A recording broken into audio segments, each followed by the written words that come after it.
Hey everyone, welcome back to my channel. Today I will be talking about 8 fragrances that I have not talked about much in the past. This is not a ranked list and this is not in any specific order, so we'll start with Dolce Passione by the house of Pantheon Roma. Have any of you heard of Pantheon Roma, or I guess Dolce Passione? I hadn't heard about the brand until a couple weeks ago, maybe like a month and a half ago. I was kind of looking around to see what they had. This caught my eye, so I went and blind bought it. For all of these fragrances, I'll put the note breakdown somewhere around here, but I'm going to tell you exactly what I smell without looking at any of the notes and without doing any prior research. Dolce Passione smells like Nutella to me. It's a very thick, chocolatey fragrance with a hazelnut. To me, at least, this is one of the most photorealistic Nutella fragrances I've ever smelled. Is that what this is going for? Probably not, but that's what I smell. So, very chocolatey Nutella, a very nice hazelnut note. It's a little bit nutty. It's very thick. It's very heavy. It's an extrait de parfum, so this thing lasts like 12 hours on my skin. Projection leans moderate to my skin, although I'm sure it's different for everyone, but for something this heavy, you don't want it to be assaulting everyone's nose around you. So Dolce Passione, if you want something that's very hazelnutty, very chocolatey, then check it out. I'm smelling this a lot more, and instead of Nutella, it smells like a Kinder Bueno. So if you've ever had those candies, or if you've even smelled them, this is very, very accurate to what that smells like.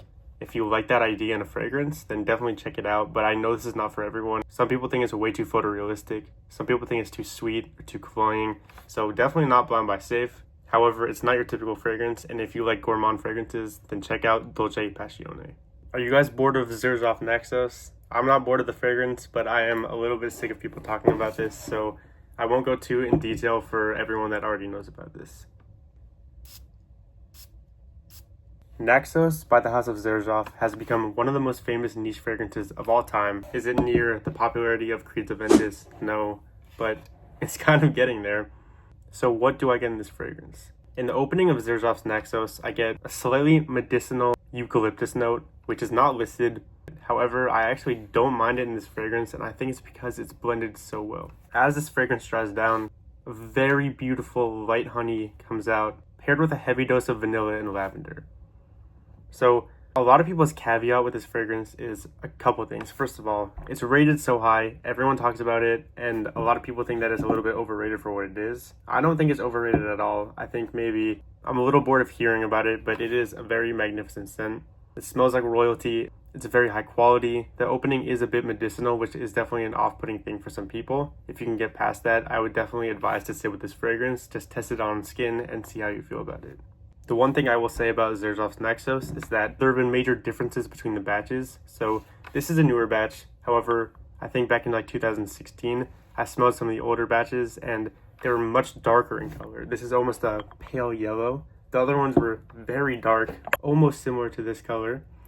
And they were a lot heavier on tobacco. In fact, although there is a tobacco note listed on this, I don't smell it at all. So if it's possible to be able to choose which batch to get from, definitely, I would recommend trying to get the older batch with a darker color. And I think just because people talk about it a lot does not make the fragrance bad. So Xerjoff Naxos, beautifully perfumed fragrance in my opinion. Definitely check it out. Let's go on to a very infamous fragrance. Amouage's Interlude Man, also known as the Blue Beast. Just some history on Amouage's Interlude Man. I'm not sure when it was originally created. I think it was over a decade ago. However, it used to come with a clicking cap. So this is the newer formulation with a magnetic cap. And it was supposedly, I didn't smell the original formulation, but it was supposedly one of the strongest fragrances ever created. I remember that my dad told me a story where it sprayed on one of his suits, and after it came out of the laundry, he still could smell it. And he said that it lasted on his clothing for weeks. So the first time I smelled this, I was very curious. I was a little cautious because I know that Amouage definitely has some very strong scents. However, this has been reformulated. From what I've heard, the smell is identical to the original formulation. However, they just toned it down to make it a little bit more bearable. But don't worry everyone, it still lasts, 12 to 15 hours with pretty large projection. So what do I smell in this? I get an overload of incense and fresh spiciness in the opening. It's a very weird contrast between these spices that would normally go on pizza, like oregano or basil, and then this incense that is a little bit of a churchy incense, so something you might smell in church, which is another reason why people don't love this. It kind of reminds them of church.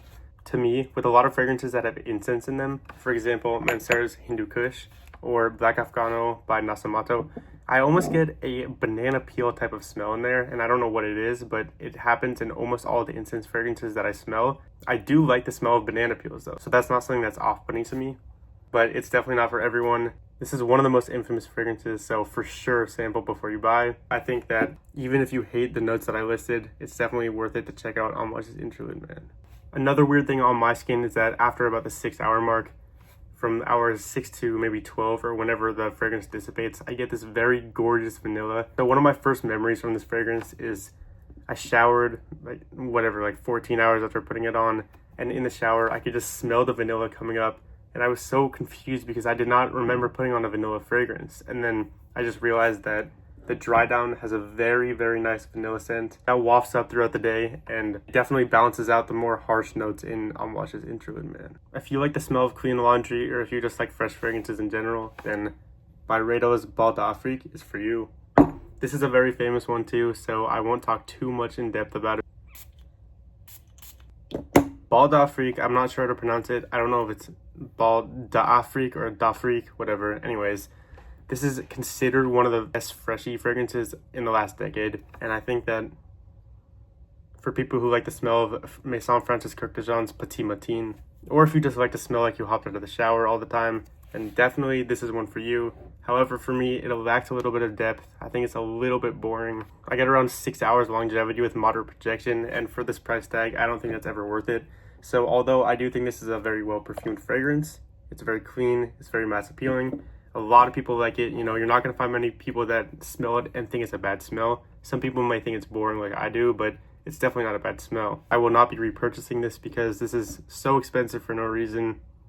But to get more into detail, Bal d'Afrique smells like clean laundry with a very nice touch of citrus that rounds it out. It's fresh, it's clean, it's sweet, it's addictive, but it's a little bit boring to me. So Byredo's Bal d'Afrique, check it out. I'm sure a lot of you have heard of it, but it's considered one of the best freshies in the last decade. Next up, from the house of MDCI, this is Invasion Barbar. Invasion Barbar has some of the highest quality ingredients I've ever smelled in perfumery, and it's blended so well. I've used a lot of this fragrance, and to me, I know a lot of people don't get this. If you've ever made homemade applesauce with a bunch of cinnamon, that's exactly what this smells like when the apples are frying in the pan or whatever you do to make applesauce, and the cinnamon is kind of simmering in that same pan. I get a lot of this. I also do get some sweetness from some greenery, maybe some cypress, or I don't know, another sweet leaf. If you're someone that just wants an extremely high quality fragrance, I would say this is relatively mass appealing. It's rated very well, so I'm assuming a lot of people like it.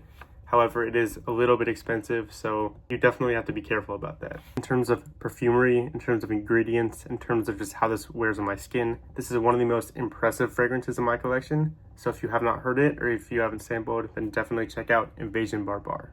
This is a newer release from the house of Raja Dove. It's Isla Bleu Parfum. If you're unfamiliar with the house of Raja, all of their fragrances have, I would say, between 40 and 50 notes. That might be a little bit of an exaggeration, but honestly, go to Fragrantica and check it out. I'll try to get all the notes on here so you can see for yourself. Isla Bleu Parfum opens up with a very nice citrus peel. I think it smells like citron to me, however, I don't think that's listed. So maybe a lemon peel or lemon zest. I'm also smelling a very realistic grass accord. Not like freshly cut grass, but just sweet grass in general. If you've ever driven by a field of grass and you smell that fragrance coming up. There's a little bit of a saltiness, so I wouldn't be surprised if there's some ambergris in the base. However, for the price, this thing is outrageously overpriced. The one thing that Raja Parfums is good at is they can make freshies that don't smell like every other freshie fragrance on the market. These have more depth to them. They're a little harder to wear. They just have a little bit more character, a little bit more depth to them. However, this is like $500 for a 50 ml, which is just outrageous. And definitely, you know, on discounters, it's like between $220 to $250. But even on discounters, when you're paying over $200 for a 50 ml freshie, I do not think that's worth it. So it's a great fragrance, but I will not rebuy this. From the house of Nasomatto, we have China White, which is unfortunately now discontinued. The second China White hits your nose, you're hit with an overload of white florals. Honeysuckle, jasmine, honey. Those are the three main notes I'm getting. Again, I'm not looking at any of the notes. I don't know if any of them are in there. They may all be in there, but that's what I'm smelling. A lot of people think that white florals smell like retirement homes or funeral homes. However, if you can get past that vision, I think that China White smells very similar to standing in a field of honeysuckles. This is a perfect fragrance for when spring comes around and the colder weather's ending. The flowers are starting to bloom again. The air is becoming a little bit warmer and sweeter. And that's exactly how I would describe China White. With it being Nasomatto, there's a little bit of an astringent funk, but I think that's also coming from the flowers. So if you've ever smelled that slight funkiness from flowers, that is extremely similar to what this smells like. So this is like springtime in a bottle. If that sounds good to you, check it out. It is a little pricey because it's discontinued, so I think you could probably get this around $150 per 30 ml. Check out China White by Nasomatto. The last one's from a newer house, Michael Malul, and this is Modern Poet. I haven't talked about this a lot, but Modern Poet to me smells like if imagination had a baby brother. Not in a way that it's a dupe or a clone or an inspiration. The citron note in the opening is very similar to the citron note that you smell in Imagination, but this has no tea. This is all citrus, so definitely a citrus bomb, but it's not boring to me for some reason, and I typically don't like citrus. So what I get in this fragrance is a bitter grapefruit pulp.